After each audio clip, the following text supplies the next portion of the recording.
Okay, it's not me. It is the microphone. I was told that you don't get closer to this microphone, so which makes sense because it is a. Oh, never mind. I don't want to give you a lecture in microphone technology. Most of it would be a lie anyhow. My name is Penny.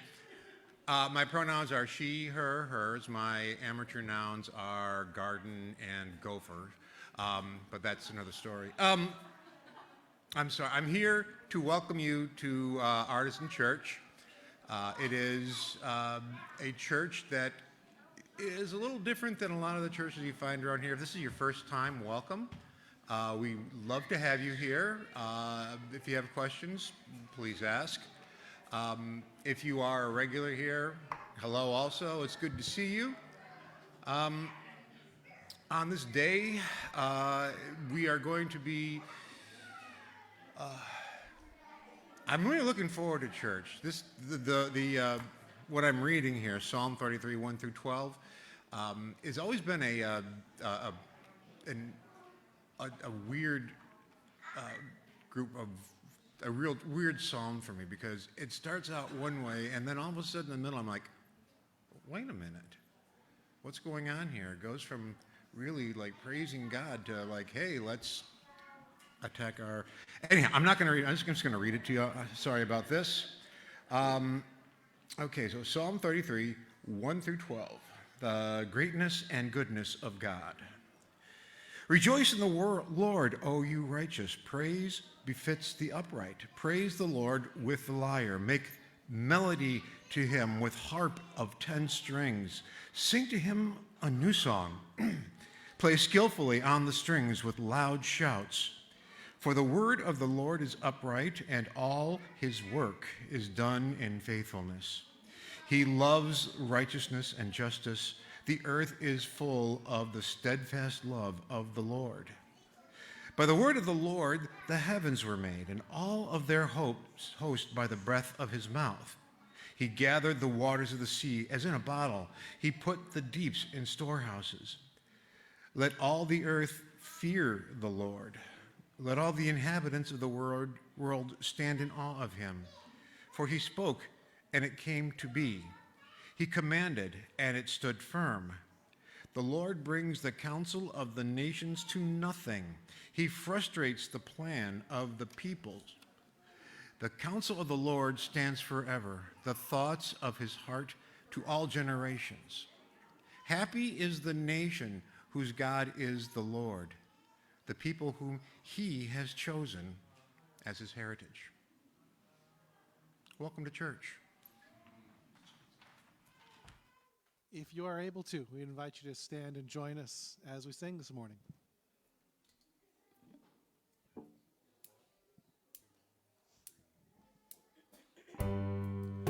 Worthy of every song we could ever sing, worthy of all the praise we could ever bring, worthy of every breath we could ever breathe. We live for you. We live for you.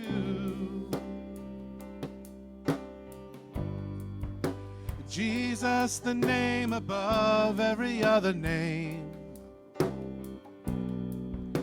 Jesus, the only one who could ever save. Worthy of every breath we could ever breathe. We live for you. We live for you. Holy, there is no one like you. There is none beside you. Open up my eyes in wonder and show me who you are and fill me with your heart and lead me in your love to those around me.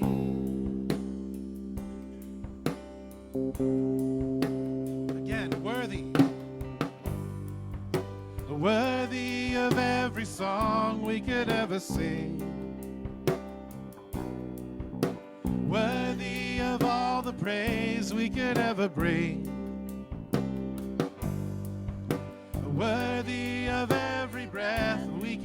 ever breathe. We live for you. We live for you.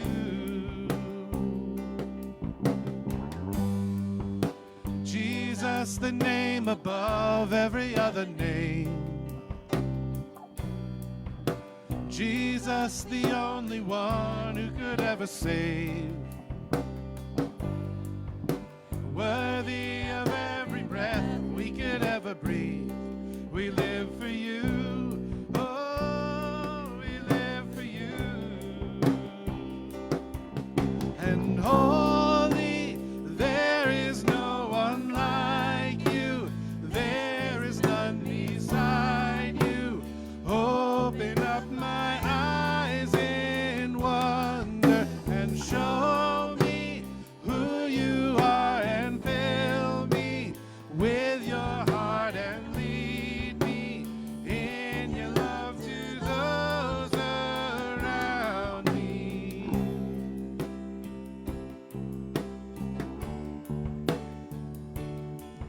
And I will build my life upon your love. It is a firm foundation, and I will put my trust in you alone, and I will not be shaken, and I will build my life upon your love.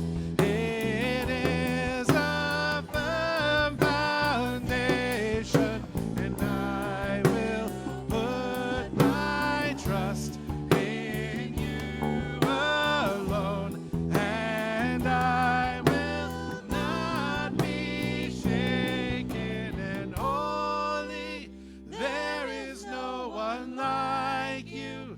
There is none beside you. Open up my eyes in wonder and show me who you are, and fill me with your heart and lead me in your love to those around me. And holy, there is no one like you. There is none beside you. Open up my eyes in wonder and show me who you are, and fill me with your heart and lead me in your love to those around me. And show me who you are, and fill me with your heart and lead me in your love to those around me.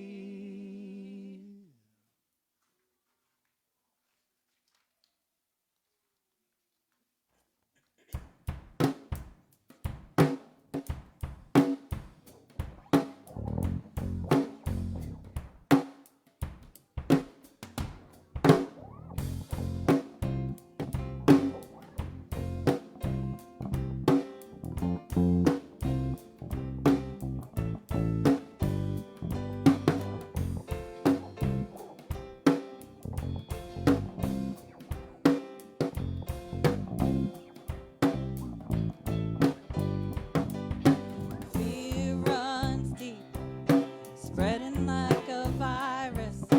Hate is cheap. From afar, it costs you nothing. Sister, take my hand. Brother, we will stand. Open up your heart and find. Love is turning over tables, breaking off chains. When I see you in the stranger, I'm no longer a slave. I'm turning over tables, tearing down walls, and building up the bridges between us all.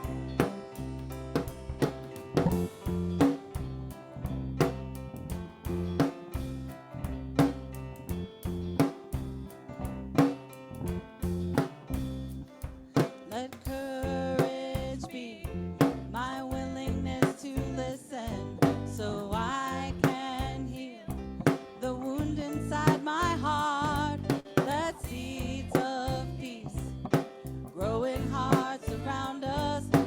trees of hope bring shade to all mankind. Sister, take my hand, brother, we will stand. Open up your heart and find. Love is turning over tables, breaking off chains. When I see you in the stranger, I'm no longer a slave. Turning over tables, tearing down walls, building up the bridges between us all. When will we stand for love? When will we stand for love? When will we stand for love? None can separate all that love has made. We are everyone the same. We refuse to be our brother's enemy. We will stand for all mankind. Sister, take my hand, brother, we will stand. Open up your heart and find.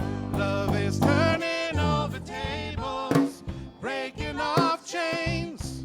When I see you in the stranger, I'm no longer the slave. Turning over tables, tearing down walls, building up the bridges between us all. Love is turning over tables, breaking off chains. When I see you in the stranger, I'm no longer a slave. Turning over tables, tearing down walls, and building up the bridges between us all.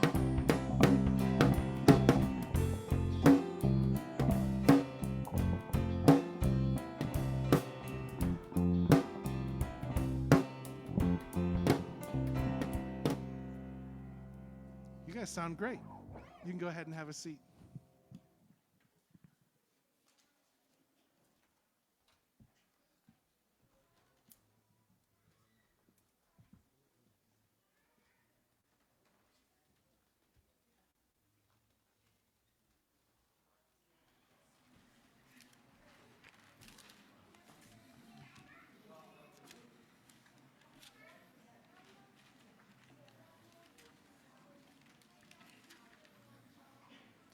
Hi, everyone. My name is Ben. My pronouns are he, him. And I will be reading from Genesis 12, 1 through 9, page 8 in your red Bibles.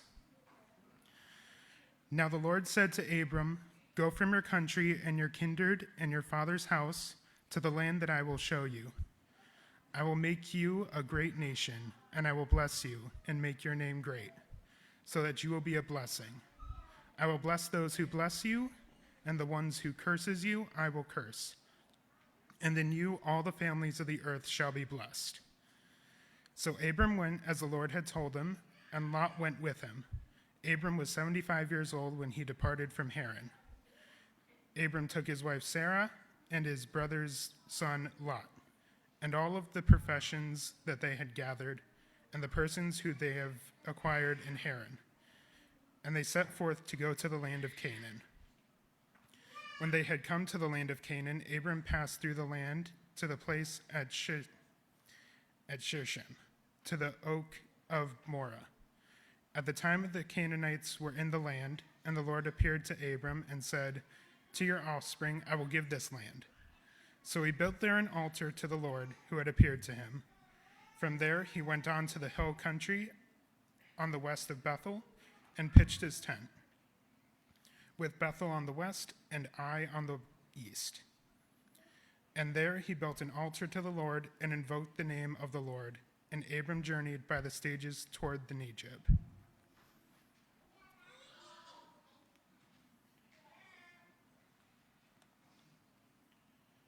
Can you join me in reading the Apostles' Creed?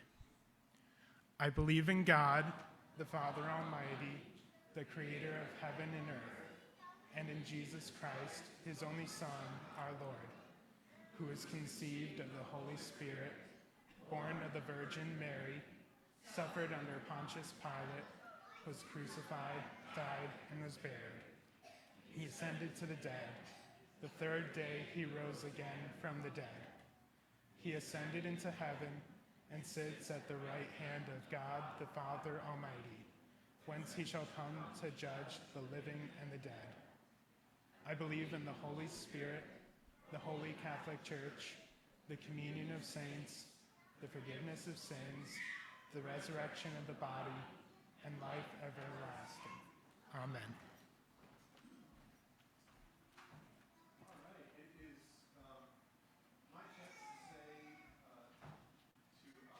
Kids, can you hear me okay? Yeah, there we are. Hello, kids. We love that you are part of our community. We're so glad that you are artisans.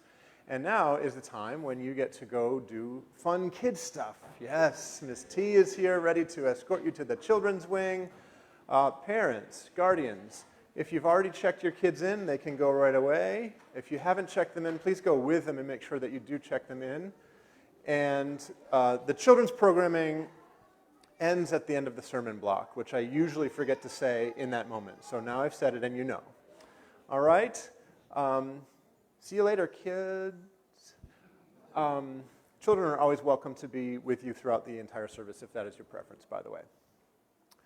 Now we get a chance to pass the peace to one another. This is an old-fashioned church tradition that's also a new-fashioned one, and it's an opportunity for you to speak words and offer gestures of peace to those around you in a time when we need more peace, don't we? So sometimes I say, like, the person next to you might not be able to feel it on their own, but if you can look them in the eye and say, peace be with you, or hello, or it's nice to see you, it can provide a little bit of that for a person who needs it. And you might be on the receiving end too. They're both entirely valid artisan experiences, because they're human. And after we've done a little bit of passing of the peace, more than the introverts want, less than the extroverts want, the Goldilocks amount of passing of the peace, the band will start playing, and that's your cue to go, oh, finally, or, ah, and come back and sing a song together. So here's the formal way, and you don't have to use this, but in case you don't know it, peace be with you.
Come, thou fount of every blessing. Attune my heart to sing thy grace. Streams of mercy never ceasing. Call for songs of loudest praise. Teach me some melodious sonnet, sung by flaming tongues above. Praise the mount I'm fixed upon it, mount of God's unchanging love. Here I raise my Ebenezer, hither by thy help I've come, and I hope by thy good pleasure safely to arrive at home. Jesus sought me when a stranger, wandering from the fold of God, he to rescue me from danger interposed his precious blood.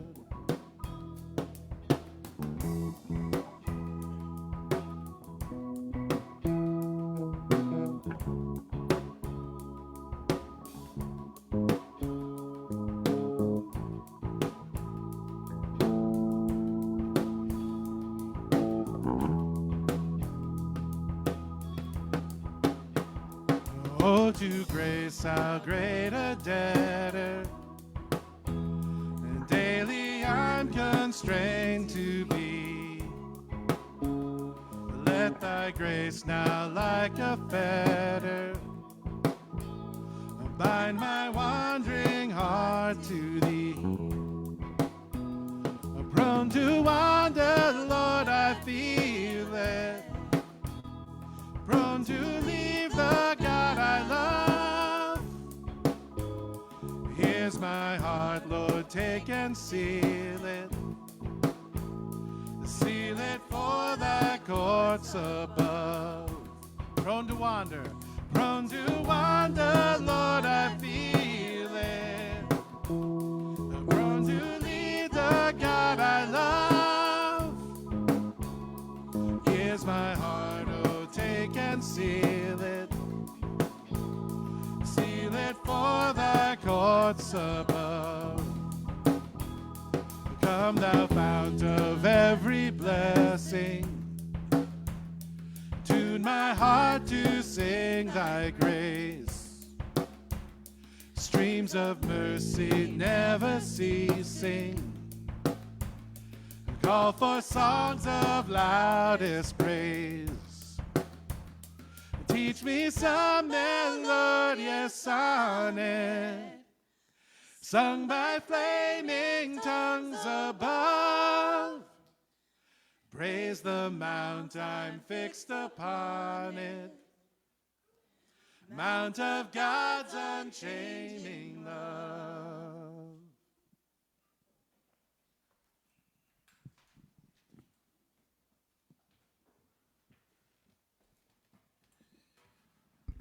Good morning. My name is Scott. My pronouns are he, him. It's so good to see you all today. I get to do announcements, which some of you cringe when I come up here, and some of you are like, yes, I'm going to remember these things. Announcements are meant to be remembered. Woo, aggressive. So the first announcement is there's open doors after service today. If you are LGBTQAI+ or an ally and you are interested in coming, it's a great community. If you have any questions, you can talk to me because I oversee that. Next, we are doing a Disability Empower Network collecting camp supply drive for the next few Sundays, and it starts today. So please drop off supplies in the lobby, and for a full list of supplies, please stop in the lobby. You can learn more about the organization by scanning the QR code. Thank you for supporting this important work. And thankfully they have a list, because last year I didn't know what camping supplies even were. I know that surprises absolutely no one. Next, there is an annual meeting tonight and a potluck. The potluck is at 5 p.m. The meeting is at 6.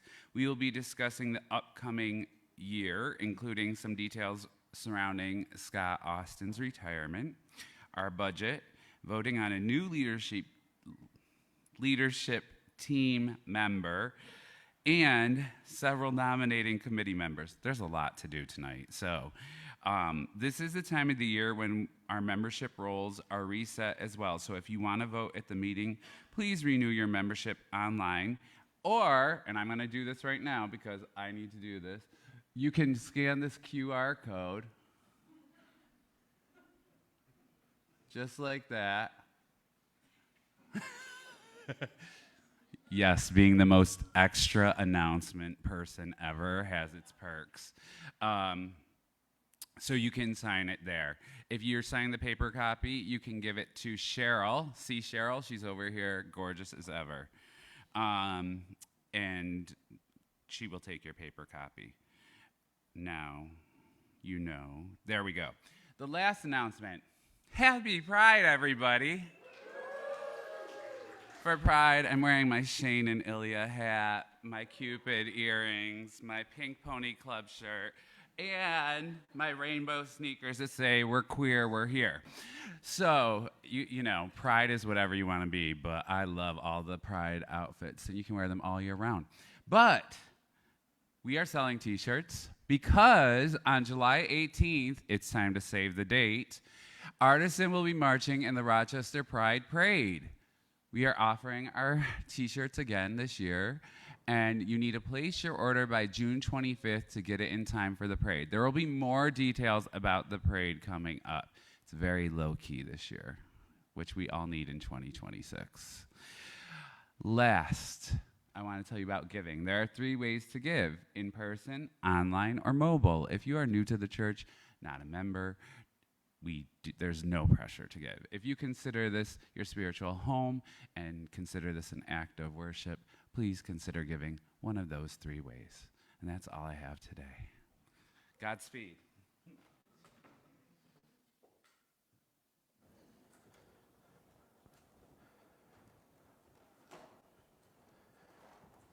All right. Doesn't it always seem like we should applaud for Scott when he's done with the announcements? He just... Okay, so one of the things that is really important to us at Artisan is one of our foundational values of justice. And one of the ways that we live out this value, in addition to trying to do things ourselves, is to partner with local and global organizations that are doing the work of justice in the world. And we partner with those organizations in 2 ways. One is by donating to their cause financially. So part of the money that you give, whenever you give to Artisan, goes to these various partnerships. And then we also try to partner with them by highlighting the work that they do in our services, and maybe even getting involved with it in different ways than just giving some money toward it.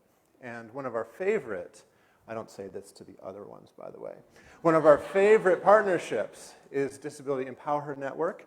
And so I'd like to introduce Stephanie and Red, who will tell us about this organization and more about the partnership that we have and the specific thing that we'll be called to do with and alongside them in this season. Yes. Hello. Good morning, everyone. I'm Stephanie. I use she, her pronouns. I am the CEO of Disability Empower Network, and Artisan has kindly been supporting the work that we do to empower girls and women with disabilities since we were founded in 2020. But because I've been here talking at you for like 6 years and I'm old and boring, we brought Red to actually talk to you today, so I'm just going to give you a brief introduction, and then Red will actually entertain you. If we could go to the next slide. Well, that used to have text on it, but I guess it doesn't. This is our history. So this is us. This is our very first class of Empower Her campers. We were started in 2020. We are led solely by girls, women, and non-binary feminine aligned people with disabilities. That means our board, our staff. We do let boys volunteer with us. So if you're ever just like wanting to be an ally, you're more than welcome. But everyone else is girls, women, and feminine aligned people with disabilities. And we're talking to you today about Empower Her Camp. This is our very first program. It is our biggest program. Since starting Disability Empower Her Network, we have grown to now have 11 programs across the nation. But we start with Empower Her Camp. This is our biggest program in the love and effort that goes into it. So we start with a trip to the Adirondacks where we take up to 10 youth from across the country to Long Lake, New York, to go to John Dillon Park, which is a fully accessible wilderness facility. We do not camp in cabins. We are too cool for that. We do lean-tos, so if you're not familiar, that's a 3-sided structure, open air. Every time we explain this to all of our campers in advance, and inevitably at least 2 show up and say, it's missing a wall. And how do you keep the bugs out? And we say, girlfriend, you do not keep the bugs out. While at camp, they connect with a mentor. So we bring 10 youth, and then we bring 10 successful disabled women mentors. On the 3rd day, we say, who are you vibing with the most? They pick their mentor, and then they work on a community impact project for a year.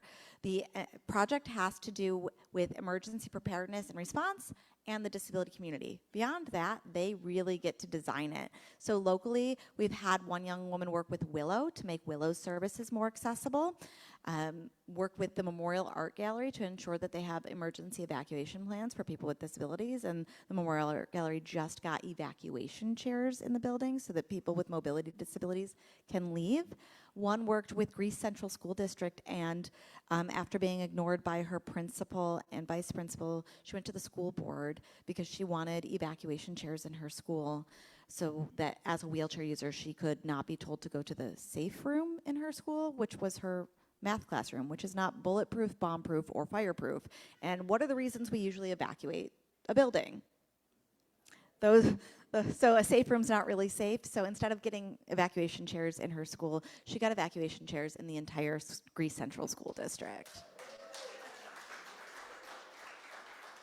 After working on their projects for a year, we take them to Washington, D.C., where they get to practice their leadership skills in action. They do mock interviews. They present their projects to members of national organizations, as well as their senators and congresspersons' offices. And then we do ongoing support. We don't believe that helping someone for a year is what is really going to be the lasting impact. So we support each person who comes through our program for 6 years or until they're fully employed, whichever one is later. And that looks like helping apply to colleges, getting scholarships, writing letters of recommendation for jobs, anything that they really need. And I think we're ready for the next slide. So the impact, 100% of our participants report an increase in confidence. Participants also report increase in leadership skills, a lot with communication, things like that, and independent living skills, because if you can cook your breakfast over a fire, you can go home and make your Cheerios by yourself. 86% of our campers have been offered paid integrated work opportunities. That's really important. It's not just working in the place for the disabled people where they're being paid less than minimum wage. We get them into real jobs, real pay. 100% are either on track to graduate high school because they're still in high school, or those who have graduated have gone on to college or work training programs. 100% of them. 93% have taken on leadership roles in their communities, including starting like disability clubs in their schools, student council, things like that. And our alumni have been invited to present at different conferences, including presenting to FEMA and training them on disability issues. the U.S. Administration on Community Living, and one received an award from Dr. Jill Biden for being one of 13 girls in our nation leading change and presented at the White House. I think we're ready for the next one. So you could believe me about all the incredible things our youth are doing, or you can meet Red, who is a powerhouse, I would say, in the making, but honestly, once you talk to her, you might be convinced she's already made. So meet Red. Hello, everybody. Thank you so much for having me here. I've seen you guys do your thing. I've been to many churches, but I have to say this one is my favorite one. I've never felt so included in my life, and I've only been here for maybe 15 minutes. So thank you, guys. And my story is pretty complicated, so hopefully you can kind of keep up. So I was born in East Africa. Do you guys know where that is? Ethiopia. And while I was there, I'm 16 years old now. I know I don't look it, but I am. And I go to Rosh Hashanah. So, yes. So I was born in East Africa, and there I had a beautiful community just like this, where I called all of my friends, my mom and dad's friends, aunts and uncles. I had this friend that had the same name as me, and we thought it was so silly. And we would hang out often. And one time, my uncle came over and was like, "Can you go to the store for me?" And I reluctantly agreed. And me and my best friend went to go to the store to pick up something for him. And that's where my accident happened. So I was crossing the road, and traffic safety is not the best over there. So I had to wait, but I got very impatient, and I ran for it. I paused in the middle of the street to look at my friend. She wanted to wait, and I was the one that had to rush it. So I looked at her, I looked at the truck, and I knew something was about to happen. And then all of a sudden, it all went dark. Next thing I remember, I woke up in a truck full of random people in the back of it, and then my uncle holding me in his arms, the same uncle that told me to go to the store. And I could see my legs were no longer there. It was all broken, and then my arms were peeling off, the skin on my arms. And then I showed up in the hospital. I woke up, and then I blacked out again. All I could see was doctors running around, stressed, and I didn't know what was happening. I was in a coma for a few days, and then, or even months, actually. I wouldn't know I was in a coma. So, but I woke up, and my leg was no longer there. And my mom was right next to me singing me a song. And Ethiopia is very well known for being Christian as well. And she was singing me a song about how God had saved me while the devil had tried to take me away from her. And my brother came, oh my God, my brother came to the room, and he goes, "I found the money that uncle gave you. It had blood on it, but I washed it off." Well, thank God he washed it off. So I hope he bought something nice with that. Anyways. So, of course, the accident took a huge toll on my family. So I went back to my home, like, town. And then after that, it just wasn't the same. Everybody blamed my mom for my accident. The community that we once had was not the same anymore. Everybody blamed her, called her a bad mom, that she couldn't take care of us. She was working to provide for her family. So, of course, she wasn't home. So after that, we moved towns to see if I could get a better opportunity. My mom wanted me to get prosthetics. So we moved again, and there, again, we didn't have a community anymore. It was just us. And we tried prosthetics. I hated them. I never wanted to wear it again. I just wanted to be myself. But I couldn't be myself because I didn't have a wheelchair or anything. So I had to learn to walk on my hands. So after a while, and my mom was carrying me on her back for the longest time. And I remember I was in the tradition in Ethiopia. The women usually make coffee. We have a huge coffee ceremony. We had a guest over. I was pouring the coffee, and she goes, "We're probably going to have to give her up to an orphanage." And that was the first time I had heard of that. So I was pouring the coffee, looking at the guest, looking at my mom. I didn't even say anything. I was just in shock.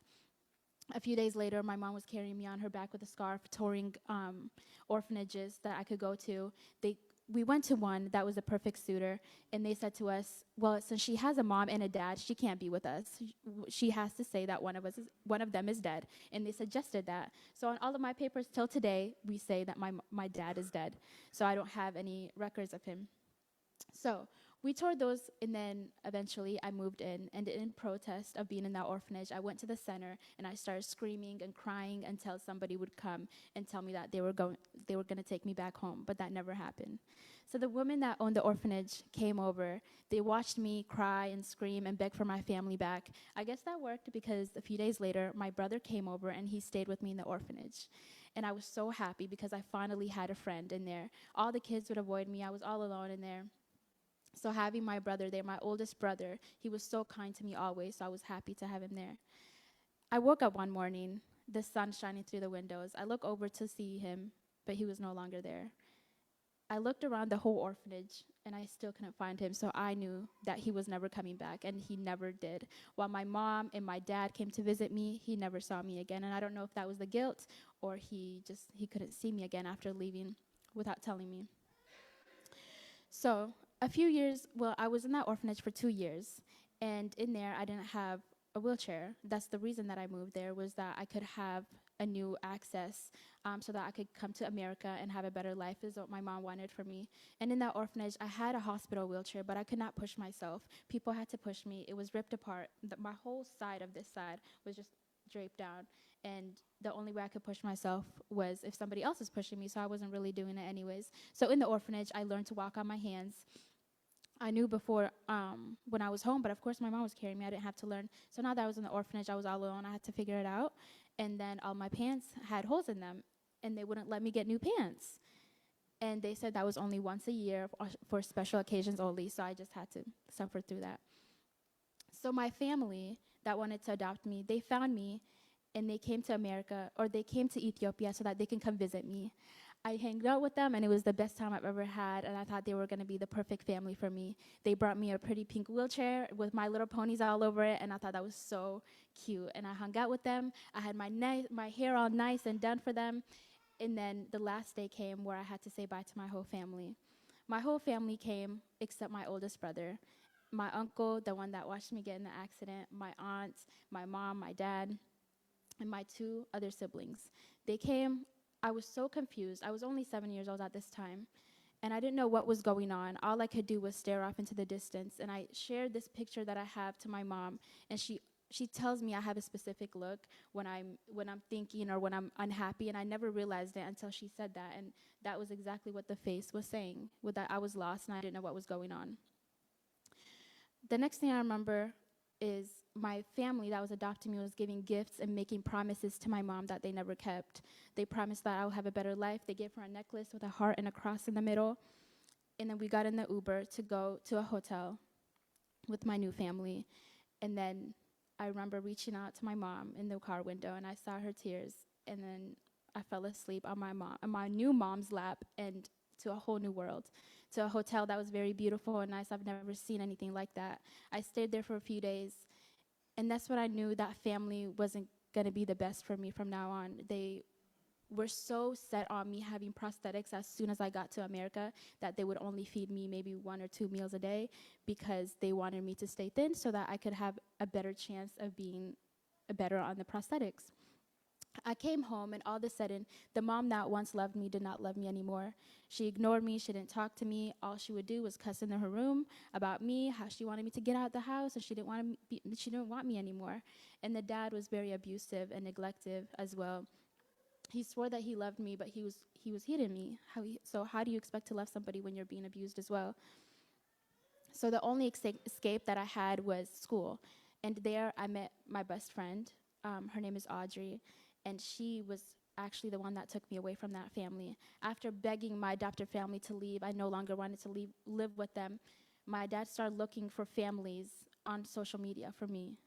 And I didn't realize that was bad. At the time, I was so happy that I could get out of that family.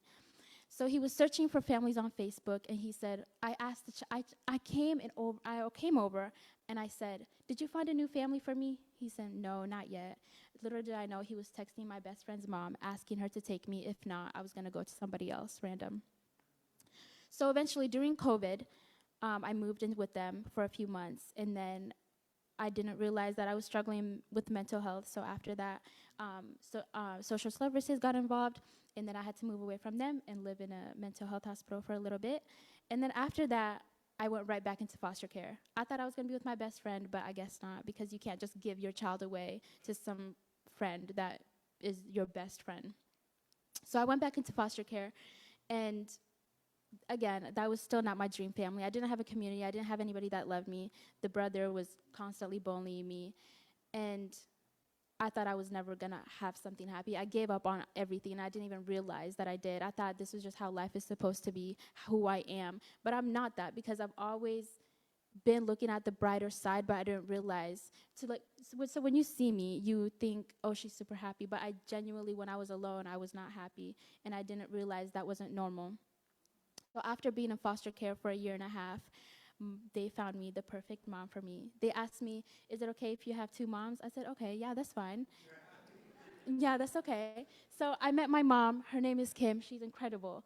And I remember the first time we FaceTimed, and all she could talk about how she was happy. She was in the car, and she was always there because she has animals that bark like crazy, so she couldn't take the call anywhere else. So she was in the car, and I was just so excited to talk to her. And I've never had a mom. I've always wanted a loving mom after losing mine. So seeing her and having her as a mom has truly been a gift to me. So the first thing she said when she met me was, I can't wait to put you in wheelchair basketball as soon as I get you home. And I've never had a community like that. I've never had a community. In Utah, I was one of the few black kids there and also the only disabled one. So I've always felt like out of the norm. So I came here, I started playing wheelchair basketball, and now I should be committed to D1 next fall. So that's exciting, yes, yes. And actually, Ryan in the back, her husband, is kind of my mentor. He played D1 college basketball, so now he kind of trains me. So when I met him, he said, you would love my wife. You should meet her. And I said, of course, I would love to meet her. So I met her, and I saw her on social media, and I saw how incredible she was. And she was truly powerful, and that is something I strive to be. Seeing her videos make me feel like I could be anything that I truly wanted to be. Being a mother, having these multiple careers and all this education is something that I always wanted, because for so long I saw myself as stupid because I struggled in school so much. So seeing her accomplish so much, I felt like I could do it as well. I met her, and immediately the first thing she says was, do you hate me because I'm in a wheelchair? And I actually I was like, oh, wait, no. And I remembered, wait, I'm in a wheelchair. You can't get me with that one. So then we kept talking, and then she told me about Empower Camp, and I was like, well, of course I have to go. I was hesitant because I'm not a camp girly. I like to keep it in the house, but so I went to camp, and it was an incredible experience. I have a mentor named Erica, and she has pushed me to be the best person that I can be during this project. I chose a project where it was way different than everybody else in the camp, but this is exactly where my heart went as soon as she asked me, what do you want your project to be? I said, I want it to be something helping Ethiopian children at orphanages. And we thought together, we were like, maybe we should send assistive aids to Ethiopian orphanages. So now that's what I'm doing. I'm on my journey to collect all these wheelchairs, crutches, and walkers so that I can send it to Ethiopian orphanages, but also a community in Uganda. I just recently found out about a man that is in a wheelchair in Uganda, and he has 300 kids that he watches and makes shoes for them, and I would love to give him a wheelchair. So now I'm on a journey to get him a wheelchair that will actually work in his area. He needs bigger wheels for this one and the little one, so I promise that I will get that to him no matter how long it takes. And so thank you.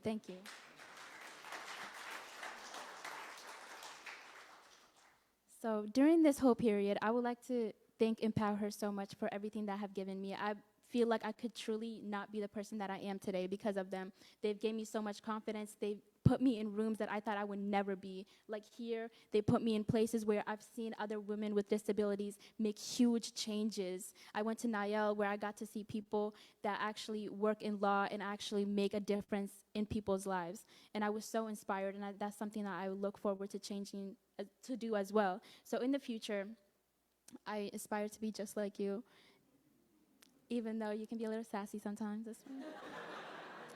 But thank you so much for everything that you guys have already done. So if you guys would like to help me with my project, you guys can donate for shipping costs, or if you guys have any of those things, like crutches, would be most useful because the ground is not accessible, so it's hard for them to wheel on the ground. So if you guys have crutches, that would be incredible.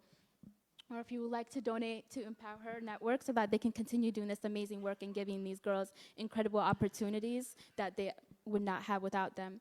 Or you can do camp supplies, because last year I went to camp and it was an incredible time. I don't regret it one bit, even though we had to go to the bathroom outside. But other than that, so the supplies were really helpful, having lights on your head, like some batteries for like lights and stuff for the rain and stuff. So all of that would be incredible. So thank you so much for everything that you guys have already done, and thank you for listening to my story.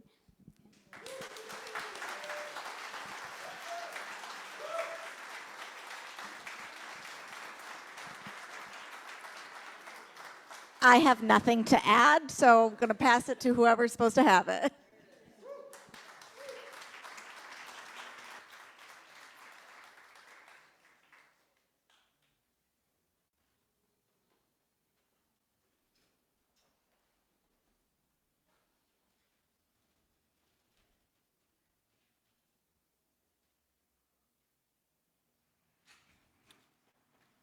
Thank you for that, Red.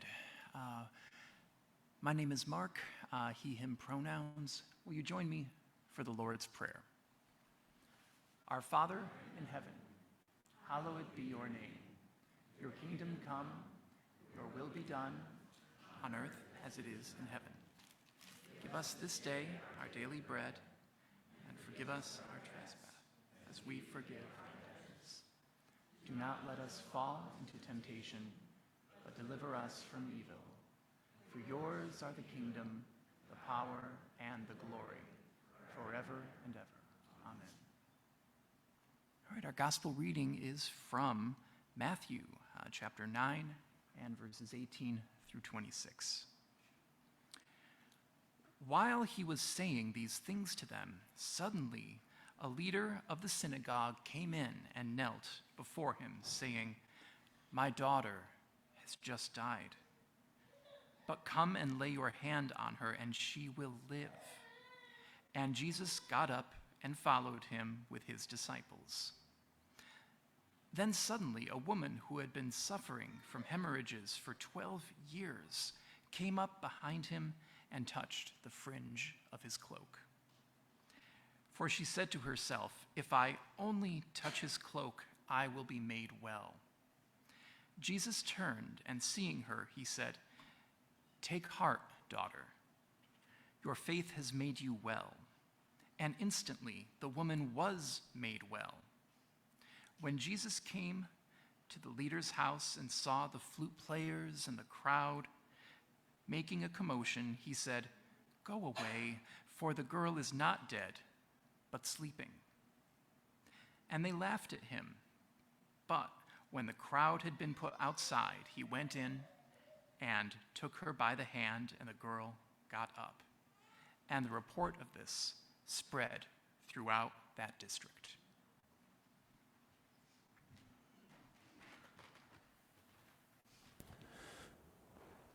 My favorite part of that gospel passage is when Jesus tells the flute players to go away.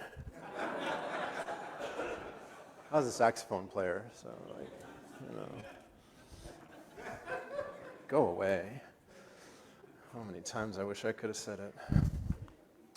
Well, I have the extremely unhappy task of following that incredible presentation by Stephanie and Red, mostly by Red, let's be honest. Stephanie's okay too, I guess, but my goodness. This is one of those days where it's like, what do we need a sermon for? But if you think that's going to make me not give one, you are mistaken. I'm just going to try to be a little quicker. So I do want to come back to this gospel story, this incredible, brave, faithful woman who modeled so much of what I think we ought to be called to. I'll come back to that in a minute. There's so much contained in that brief story that's worthy of consideration. But first, let me set the context for where we are today, because our readings from the scriptures did come from the lectionary text, but we're not actually using the lectionary as our series basis. That was just a happy coincidence. We're now in week 2 of our series based on the Artisan Summer Read, which is this book right here, this lovely memoir by Elizabeth Camarillo Gutierrez called My Side of the River. I encourage you to get a copy of this and read it. I think we might have 1 or 2 more out there. We can get some more throughout the series if we need to get more. It's a really, really beautiful book. And it's not a Christian book, except in the sense that all books become Christian when Christian people read them and start to think about them. And it's a memoir about a Mexican-American woman who, during her childhood and teenage years, had to go back and forth across the Mexican border, and eventually her parents were prohibited from returning to the U.S., and she came back by herself and finished her education, top in her class, got accepted to like almost every Ivy League college in the country, and has gone on to do amazing things. And in the book, the river, the titular river, becomes a metaphor for any kind of boundary that we have to cross. Much like the U.S.-Mexico border can be one of those boundaries. And the title comes from this moment in the memoir when Elizabeth is on a trip. It's Earth Camp. It's actually kind of like Empower Camp, if you know the story. But she's down in this canyon of the river Rito. And she says this: I thought of the Rito River and its unpredictability. I thought of living on my side of the river with my family and finally making it to live on the other side, but without them. I thought of all the times we'd crossed the border into Mexico, ultimately not knowing if we would make it back together to the United States. The number of times we had crossed and were able to cross back made the trip feel routine, normal. But then one day, when I was old enough, I was forced to begin crossing alone. The unpredictability was as much a part of my story as my family, my language and culture, my brown skin, and my education. So I really encourage you to read this story along with our whole community. And we're hearing throughout the series, mostly from women preachers who are bringing us stories of women in the Bible who have faced an experience of needing to transition or move from one state to another, not like a nation state, but from one state of being to another. And Pastor Jay and I each get one sermon during this series, but for the most part, you're going to be hearing from women about women. Today, I want to talk to you about the idea of how the need to cross boundaries in our lives. It's something that we all have to face at one time or another. For you and for me, it may not be crossing a literal river or across the literal boundary line between two states or nations. Maybe for you and for me, it doesn't involve separation from our family as it did for Elizabeth. But all of us come to moments in our lives where we're faced with a choice. We can either stay put in our comfort and potentially miss out on what life has to offer, or we can step out into the dangerous unknown and see what we can find. Elizabeth's memoir is a beautiful, compelling example of this. And that's why it has so much to say to us as a community of Christian people, even though it doesn't come from that same perspective. And in fact, if you've read the story, you know she's kind of anti the religion she was raised in, which was Catholic Christianity. But our sacred texts are filled with stories of people doing the same thing, people crossing lines from one space into another with no reassurance that it will go well other than their faith in God. And what we find time and time again is that real faith requires bravery. And I love that in the lectionary passages for today, this happy coincidence I mentioned earlier, we have some amazing examples of people demonstrating what I'm going to call brave faith. And they're going to call us to brave faith as well. So let's take a look real quick at a couple. First, let's consider the story of Abram, who would come to be named Abraham. Abraham, you may know, if you know the biblical story, was the patriarch of the Israelites, the people of God, the so-called chosen nation who would build the tradition into which Jesus was born. And so we as Christians inherit this story. But before Abraham was the father of Isaac and the grandfather of Jacob, before Abraham's descendants numbered the same as the number of stars in the sky, he was just Abram. Just Abram, the son of a nomadic tribal leader who had come to settle in a land, the son of this tribal leader who then was married to Sarai and was still childless at age 75, which seems like a bad situation to be in for someone who needs to become the father of a great nation of people. He seemed destined to become the father of no one, let alone of an entire nation. And in Genesis 12, which you heard earlier in the service today, the Lord said to Abram, "Go from your country and your kindred and your father's house to the land that I will show you. I will make of you a great nation, and I will bless you and make your name great so that you will be a blessing. I will bless those who bless you, and the one who curses you I will curse, and in you all the families of the earth shall be blessed. Now, talk about Pastor Scott's favorite thing to say. This is a whole sermon for another day. But please do not miss this idea that the chosen people of God are chosen and they are blessed in a special way for the entire purpose of blessing all people. Abram went, he took his wife Sarai, and notice that he leaves his country. He leaves his kindred. He leaves his father's house, all to go where? Disney World? The Promised Land? No mention of that yet. Where is he going to go? To the land that I will show you, says the Lord. I don't know about you, but I would want a few more details before I packed my backpack. That is some brave faith.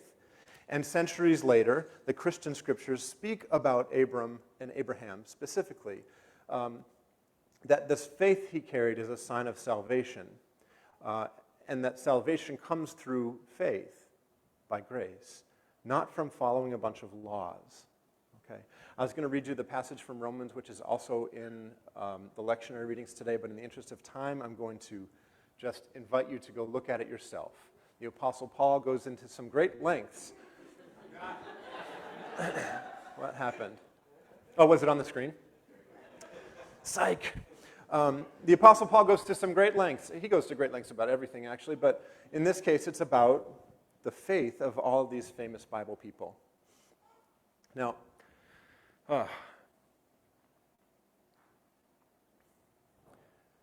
the thing that you need to know about that is that there's layers of interpretation of that text baked into our understanding of Christianity as Western Protestant people that we are not usually aware of. There was this whole big fight 500 years ago, almost 1,500 years after the book of Romans was written, about salvation through faith versus salvation through good works. It's a very interesting little history lesson, but we do not have time to go into it. Suffice it to say that the result of that separation that happened after that fight is that most Western Christian people, most Western Christian Protestant people, most people who come to the Christian faith the way that most of us have, operate with this assumption that we are saved by faith, but the definition of faith is believing the right things. How many of you went to a summer camp? By the way, pooping outside and mosquitoes, way less triggering than hellfire and brimstone sermons every night, just so you know. How many of you went to a Christian summer camp or heard a Christian sermon that said, like, you are headed this way, and if you want to go that way, all you have to do is believe the right thing. And that's what saves you, because you're saved by your faith, not by what you do. What do you do if you can't muster that belief? Well, you just do it. And now you're saved by works. I reject that definition of faith. I reject that association of believing the right things as being the key to salvation. In my view, faith is not believing a specific set of beliefs, but rather simple trust. This is a crucial point because Abram's faith took the point of doing something brave. He packed up and moved out, and he didn't even know where God was going to take him. Doesn't say anything about what he specifically believed about God. Did he believe in the Trinity? Did he believe in a literal six-day creation? He didn't have categories for any of those things. What he believed was that God was going to take care of him and that he was safe to step out and take this risk. That's faith. That's what saves us. And it's such a shame that we have settled on this tepid, weak tea version of faith as believing the right things because it makes it possible to feel safe and secure in our salvation without ever having to take a brave risk. It's actually worse than that. It reinforces complacency. It reinforces not being brave because if you step out into the wilderness, what might happen? You run the risk of having your ideas challenged, of having your mind changed, of having your beliefs shift. And now, if your salvation is all wrapped up in those beliefs, guess what? The theological term for that is you're screwed.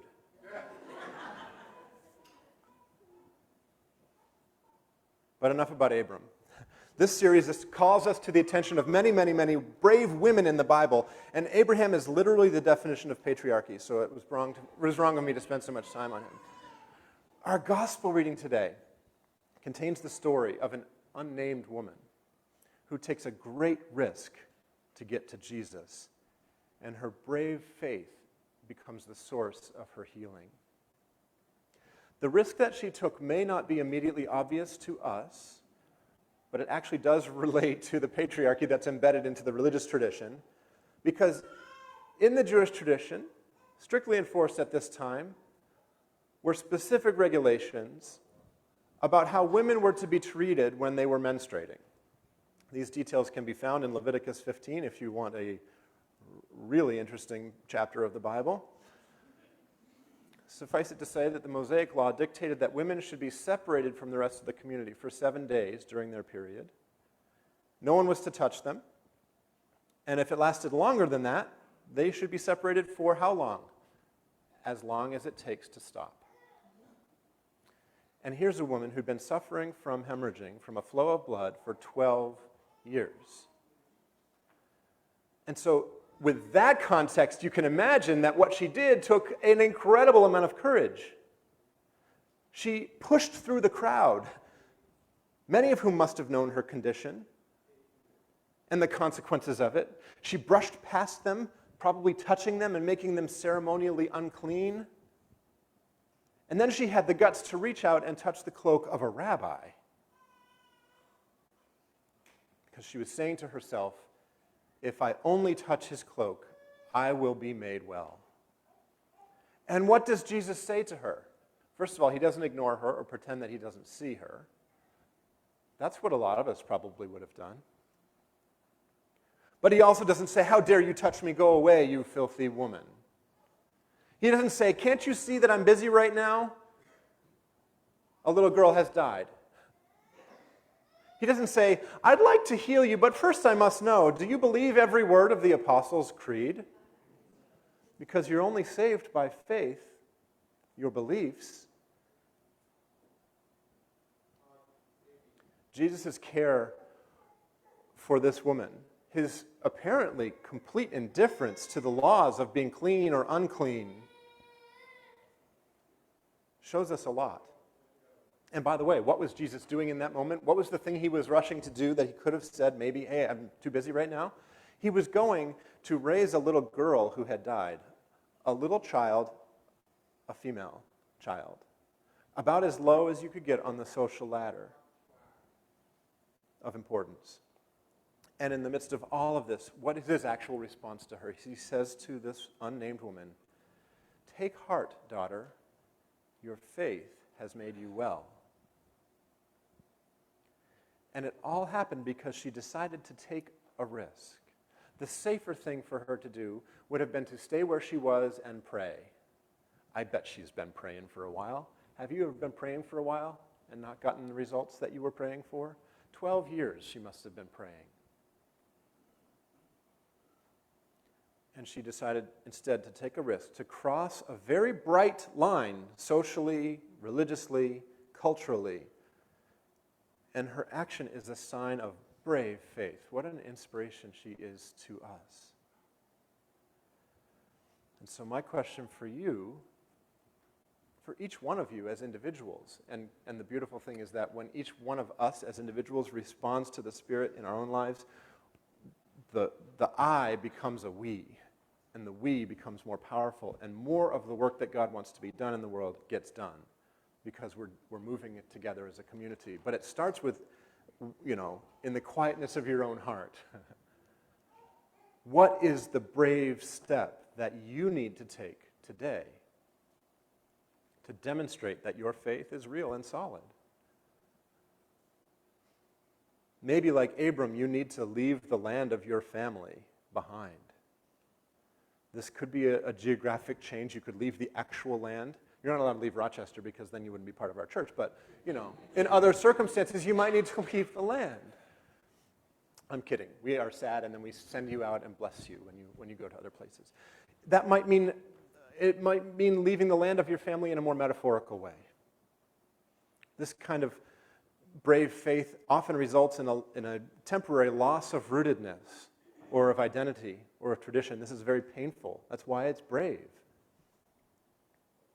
Maybe you, like the unnamed woman in the gospel story, need to put yourself in the crossfire, to put yourself at the risk of consternation and complaint by the religious authorities of the day in order to get to the true Jesus who you know has your healing in his cloak. Maybe you need to be willing to break some rules in order to get to the only one who can heal you. Some of you have already taken that kind of step, and you already know that this too can result in a temporary loss of community. Maybe like Elizabeth in our memoir, you need to sacrifice a season of the life that you had expected or dreamed of in order to rise above, to transcend, to get to the thing that you never could have dreamed of, to prove yourselves to those who might doubt you, and maybe to yourself, because sometimes, even when you have all the faith in the world in Jesus, you really lack a lot of faith in yourself. And so take strength and heart from Jesus' words to this unnamed woman. Take heart, daughter, your faith has healed you. What border, what river do you need to cross? How is God calling you out of safety and comfort and into the world, into the wild unknown of mystery and miracle? I need you to know that all the correct belief in the world means nothing if you don't also trust God and take that next step. Or in the words of Elizabeth Camarillo Gutierrez, there has never been security in limbo.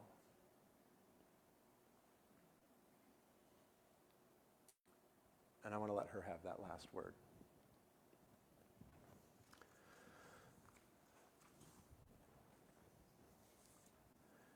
And so I'll invite you, if you would like to come forward and take communion. Communion, it's a communal community. It's a union of us together. All of the eyes become one as we come to this table and receive the gifts of grace that Jesus offers us. I don't care if you're a member of our church or of any church. I don't care if you have all the correct beliefs. What I care about is that you see Jesus and you want to get closer to him. You want to step out in faith, move out in faith, bravely. And so I'll invite you to come to the center aisle and take the bread, dip it in one of the cups, and trust that it will be the real presence of our Savior for you. Trust that it will be sustenance, food for your hungry soul.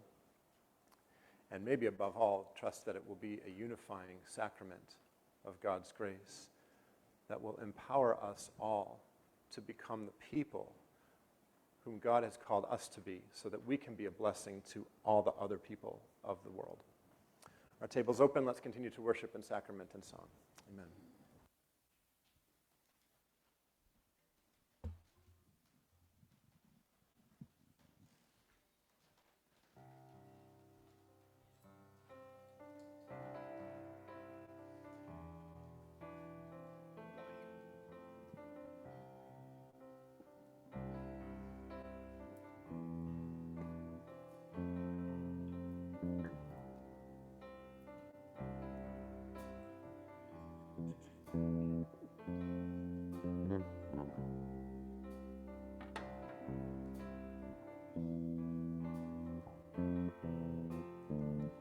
I am the one. The earth is my handmade work. The skies I laid them white beauty unfurled. Horizon to horizon, creation to creation, sings you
creation to creation, horizon to horizon, creation to creation, horizon to horizon, creation to creation, horizon to horizon, creation to creation with one voice.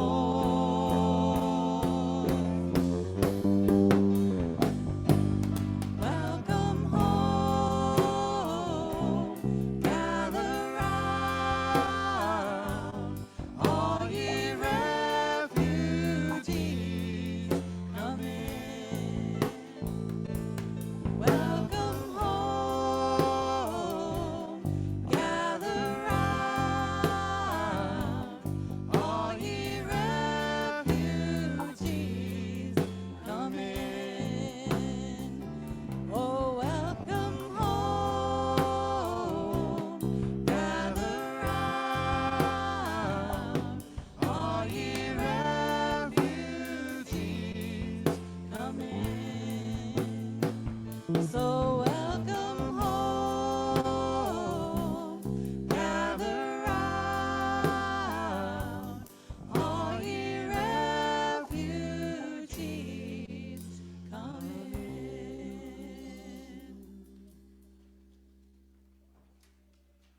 We've got one more song to sing together. It's an old Artisan standard. Invite you to stand if you're able and join us. The table will remain open. You can continue to take communion through the end of the service.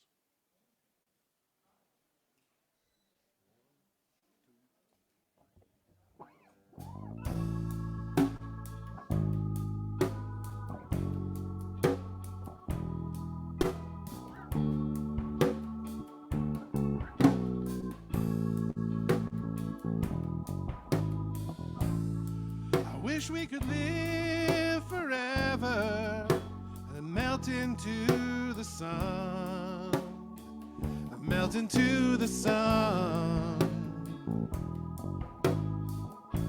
And time is gonna change you once it gets you on the run, gets you on the run, yeah. There will be a light. There will be a light. There will be a light. There will be a light. I've been running ever since I was a child. Oh, but some they call it free, and some they call it wild. There will be a light. There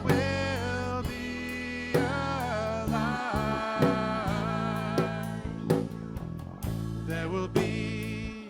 There will be a light. There will be a light. Let the warmth of my love dry away all your tears. Fear not, for I am with you. I will fear not with you here. There will be a light. There will be a light.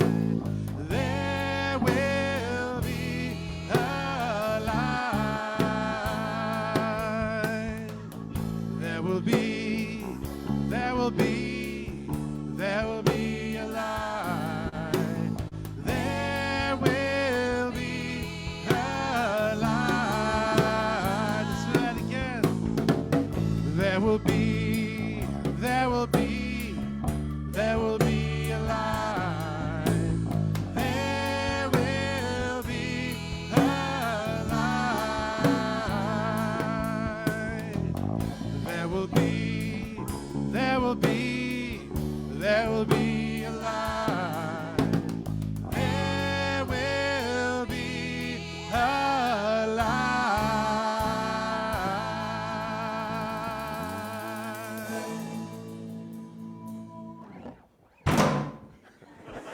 I love that song so much. It's been great to be with you this morning. This is the time where I'd come up and say something like holy, like for a benediction, to send you out into the week. And what it's going to be today is, if you can stick around for a few minutes and set up the room for the gallery tonight, that would be really awesome. Those of you who know how to do it, we'll get it started. It'll make everything go quick. Many hands make light work. But also be mindful that too many cooks spoil the broth, so I don't know what to make of that. Otherwise, go in peace, go in love, and we'll see you soon. Have a great week.